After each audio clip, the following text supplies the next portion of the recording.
अस्सलाम वालेकुम दोस्तों, आज की वीडियो में हम बात करेंगे गुड फैट और बैड फैट के कंसेप्ट के बारे में और कौन सा फ़ैट खाने से हार्ट अटैक का काज होता है। आज की इस वीडियो में हम इन दोनों फ़ैट के बारे में बात करेंगे।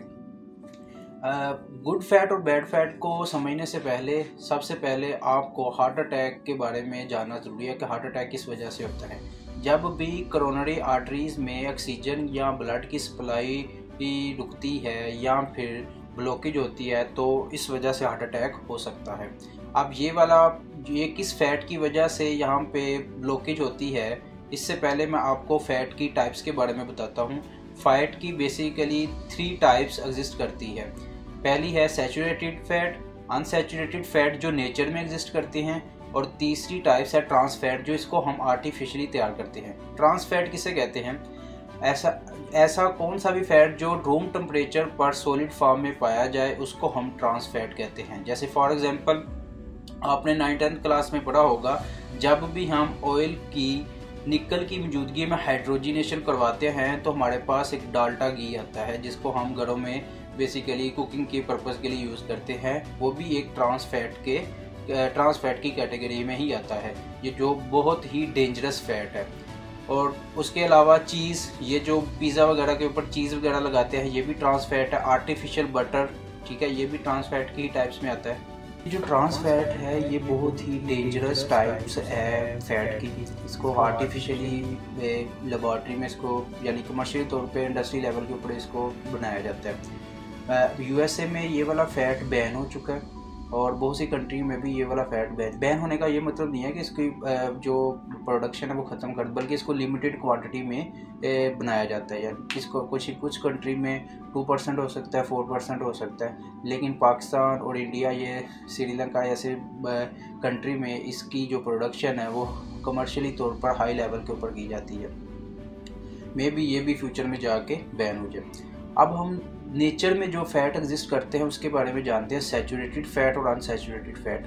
सैचुरेटेड फैट वो वाला फैट होता है जिसमें कार्बन एटम्स के दरमियान सिर्फ सिंगल बॉन्ड पाए जाएं, और अनसैचुरेटेड फैट वो वाला फैट है जिसमें कार्बन के दरमियान एक या एक से ज़्यादा डबल बॉन्ड पाए जाए। अब इसके एक या एक से ज़्यादा डबल बॉन्ड पाने की बेस के ऊपर इसकी दो मज़ीद कैटेगरी बनती हैं, दो टाइप्स बनती है, मोनो और दूसरी आती है पॉली। ऐसा अनसैचुरेटेड फैट जिसमें कार्बन के दरमियान सिर्फ एक डबल बॉन्ड पाया जाए उसको हम कहते हैं मोनो अनसैचुरेटेड फैट, जिसको शॉर्ट में हम मूफा लिखते हैं। कुछ प्रोडक्ट आती है जिसके ऊपर मूफा लिखा होता है, वो बहुत ही अच्छी प्रोडक्ट होती है जिसके ऊपर मूफा लिखा होता है, जिसमें सिर्फ कार्बन के दरमियान सिर्फ एक सिंगल बॉन्ड होता है। उसके बाद दूसरा है पूफा, यानी कि कार्बन एटम्स के दरमियान अगर एक से ज़्यादा डबल बॉन्ड पाए जाए तो उसको हम कहते हैं पॉली अनसैचुरेटेड फैट, और ये इसको शॉर्ट में हम पूफा लिखते हैं। अब ये अब नेचर में जितने भी नेचुरली तौर पे जितना भी फैट एग्जिस्ट करता है वो 100% कभी भी सैचुरेटेड नहीं हो सकता और ना ही 100% अनसैचुरेटेड हो सकता है। तो इस वजह अब इसकी परसेंटेज के बेस के ऊपर मैं इसको मज़ीद 3 कैटेगरी में डिवाइड करता हूँ। अब फैट की एक कैटेगरी हो सकती है जिसमें दोनों की परसेंटेज इक्वल हो, यानी कि सैचुरेटेड फैट भी 50% और अनसैचुरेटेड फैट भी 50% हो। और दूसरी बी कैटेगरी वो हो सकती है जिसमें अनसैचुरेटेड फैट की परसेंटेज 70% हो या इससे ज़्यादा हो, या और सैचुरेटेड फैट की परसेंटेज कम हो। और दूसरी वो हो सकती है जिसमें सैचुरेटेड फैट की परसेंटेज ज़्यादा हो और अनसैचुरेटेड फैट की परसेंटेज क्या हो, कम हो। तो ये 3 कैटेगरी बन सकती है। और आपकी हार्ट और ब्रेन फंक्शन के लिए कौन सा बेस्ट फैट है वो बी कैटेगरी का होगा, जिसमें अनसैचुरेटेड फैट की परसेंटेज क्या हो, कम हो। अब ये वाली फैट के कौन से सोर्सेज हैं? सबसे पहले आता है फ़िश ऑयल। ये मार्केट में भी मिल जाता है और फिश में भी ये पाया जाता है। ये सबसे ज़्यादा हेल्थी फैट है आपके ब्रेन फंक्शन के लिए और हार्ट अटैक से भी बचाने के लिए। और दूसरा आ जाता है ऑलिव ऑयल, ठीक है। जैसे फॉर एग्जांपल आप सैलड बनाए, उसके ऊपर 1 या 2 टेबल स्पून आप उसमें ऑलिव ऑयल डाल लें तो ये बेस्ट हो जाएगा।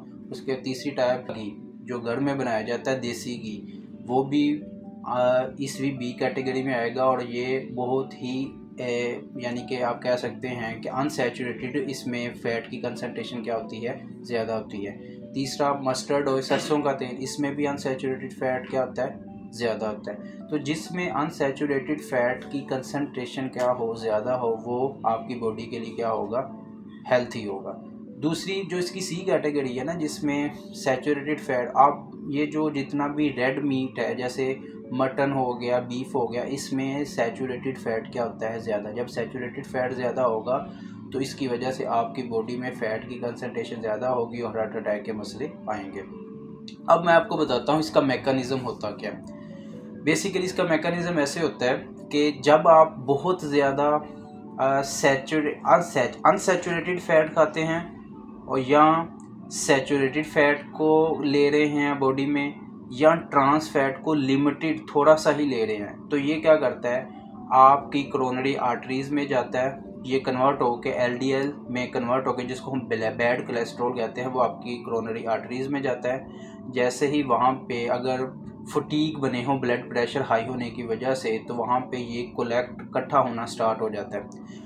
उसके बाद जब आपकी बॉडी इसको डिटेक्ट करती है, इम्यून सेल्स वहाँ पे जाते हैं, तो इम्यून सेल्स जब इसको खाते हैं तो वो फैटी सेल्स में कन्वर्ट होना शुरू हो जाते हैं और वहीं पे इसकी एक तह बनना स्टार्ट हो जाती है और आस्ता आस्ता ये वाली तह एक प्लेक बन जाता है, जिसकी वजह से वहाँ पे एक फ़ैट की लेयर नज़र आती है जो बाद में ब्लॉकेज का काम करती है, जिसकी वजह से ब्लड की सप्लाई क्या हो जाती है, कम ब्लॉक होना स्टार्ट हो जाती है, जिसकी वजह से हार्ट अटैक आता है।